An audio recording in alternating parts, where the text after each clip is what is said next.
네, 대통령실이 이제 면직 검토를 하고 있다는 이진숙 방통위원장 거취가 조금 논란입니다. 먼저 어제요. 어제 국회 영상부터 좀 보겠습니다. 이진숙 위원장은 이 전환기 씨를 아십니까 개인적으로? 예, 압니다. 아 그렇군요. 대구시장은 이진숙 위원장이 해야 한다. 대구시장 공천을 난다면 이진숙 위원장이 가야 된다. 이분하고 그러면 개인적으로 아니까 이런 얘기들도 좀 나눈 적이 있습니까? 없습니다. 이 하겠습니다. 관련해서는 어느 특정인이 저를 추천한다든가 의견을 표명했다고 해서 제가 그런 생각을 가지고 왜냐하면요, 있다고 제가 말씀을 연결시키는 드리겠습니다. 것은 좀 심하다 전에 일이라고 그 PPT 생각합니다. 보셨을 지금 지방선거 이런 말이 나오는 것은 제 임기를 채우면 제가 지방선거 나갈 수가 없는 상황입니다. 임기를 채우면 지방선거에 나갈 수 없다. 맞습니다. 왜냐하면 지방선거가 내년 6월이고 임기가 8월까지이기 때문에 이제 못 나가요. 그러면 이진숙 위원장의 본심은 나 임기 방통위원장 임기를 채우게 해달라는 걸까요? 아니면 그 전에 나갈 수 있다는 얘기인가요? 아니 쫓겨나면 선거 출마하겠다. 그걸 쫓겨나면? 정치적 자산 삼아서 이 예. 얘기를 하고 있는 거죠. 분명히 저는 본인 의사가 일정하게는 좀 있다고 보고요. 어쨌든 이준숙 위원장이 2026년 8월까지 자리를 지키기는 지금 쉽지 않아 보여요. 예. 여러 가지로 지금 방통위 관련된 논란이 그동안에도 컸고 본인이 또 수사를 받는 것도 있고 하기 예. 때문에 과연 이준숙 위원장이 계속 저렇게 국회에 나와가지고 방통위원장이 현 정부 시책에 맞서는 듯한 이런 모습을 보이는 게 좋으냐 이런 논란이 나올 수밖에 없고 본인은 이 과정을 통해서 자기 정치적 몸값을 키운다 이렇게 생각하는 것 같아요. 급기야는 이제 본심을 좀 드러내는 발언을 한 거죠. 네. 자기가 임기를 채우면 지방선거 출마를 못한다. 그 얘기는 뒤집어서 얘기하면 예. 이 정부가 나를 쫓아낸다면 그걸 나는 발판 삼아서 지방선거 출마하겠다. 대구시장 출마하겠다. 예. 전원길 씨가 이제 그 뭐 징검다리를 만들고 있는 거 아니겠어요? 예. 그런 의도를 일정하게 드러낸 거라고 보고요. 저분이 뭐 지방선거 출마하건 말건 어쨌든 저 자리에 계속 있는 거는 저는 부적절해 보입니다. 예, 일단 대구시장 얘기가 정치권에서 나오다가 이제 말씀하신 대로 전환기 씨가 이제 적극적으로 뭐 이 얘기를 하고 있죠. 대구시장 선에 대해서 그 내용까지 한번 듣고 이어가도록 하겠습니다. 대구시장 공천한다면 이진숙 대구시장 하셔야죠. 예, 이진숙 방통위원장은요 경북대학교 저희 선배님입니다. 예, 저랑 만날 때 제가 선배님이라 하거든요. 저는 공천 같은 안 받잖아요. 이진숙 방통위원장 나가야죠. 대구광역시장 나오면 이진숙 무조건 저는 될 수 있는데 저는 양보합니다. 무조건요. 예, 저는 뭐 그럴 만한 솔직히 능력도 안 되지만 설령 공천 받는다 하더라도 저는 양보하고요. 다 저는 평당우들로서 여러분들과 같이 갈랍니다. 그러면 정관재 대표님 정치적 뭐 박해 이런 거를 당한 걸로 해서 면직이 되면은 그게 보수 지지층에게 좀 소구할 수 있다는 계산인 건가요? 이미 그 과정에 있는 거 아닌가요? 예. 이진숙 방통위원장은 충분히 그런 이미지를 축적하고 있다고 생각합니다.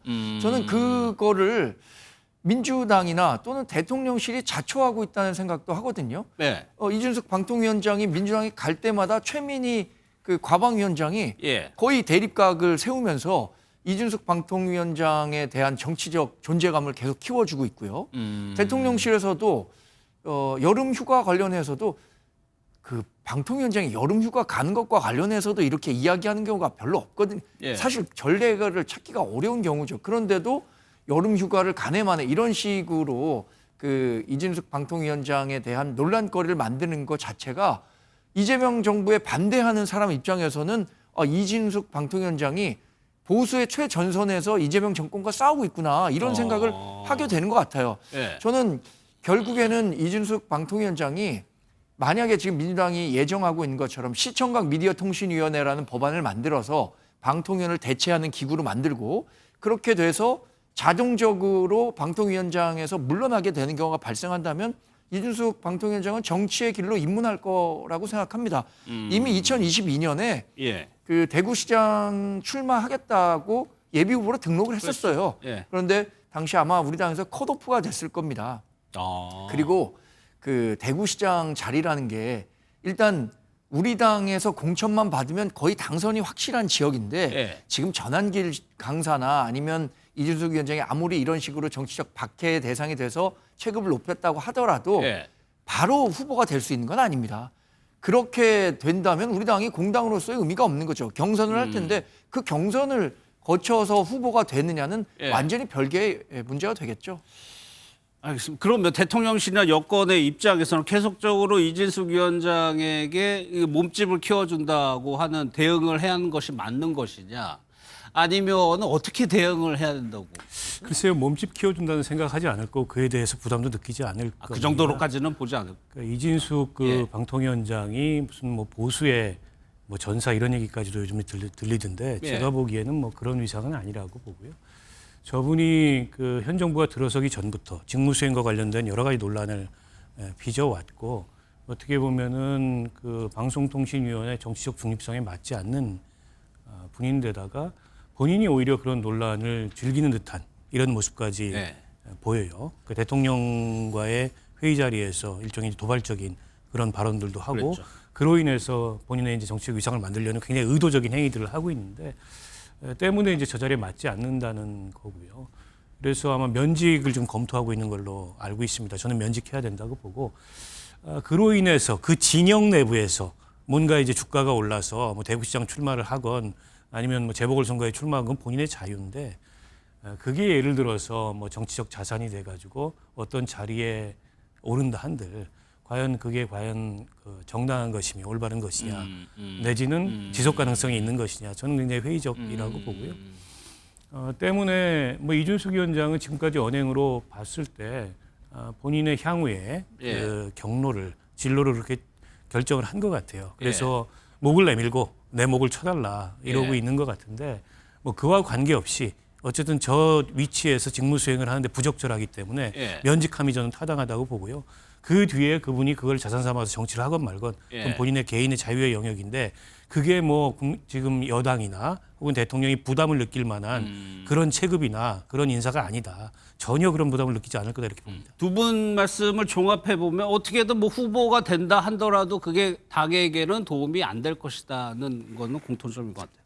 근데 청사가 방통위가 이제 과천 청사에 있습니다. 그 앞에 저희가 사진을 준비를 했는데 이렇게 응원환이 지금 계속 오고 있다는 겁니다. 이 응원환의 문구 중에는 윤딸이라는 말까지 있다고 하는데, 저희가 이렇게 길가에 화환들이 서 있는데, 정광재 대표 이런 화환 보면은 뭐 과거에 오버랩 되는 장면들이 있죠.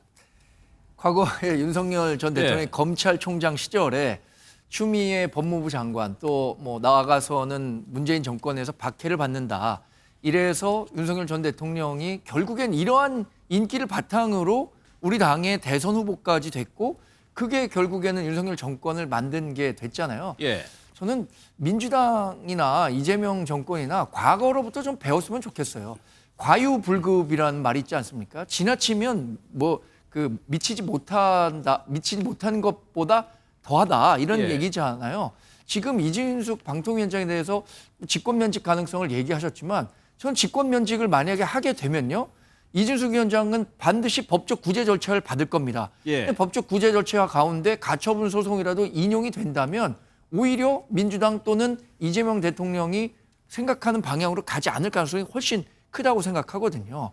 이런 식으로 이렇게 밀어붙이는 게 과연 이재명 대통령의 국정 운영 또는 민주당이 집권당으로서 이렇게 운영하는데 좋은 모습인가 스스로 한번 새겨볼 부분도 있다고 생각합니다. 근데 이제 이진숙 위원장이 국회 상임위에 나오면 국민의힘 의원들 입장에서는 편을 들어줄 수밖에 없는 상황이 되는 거잖아요.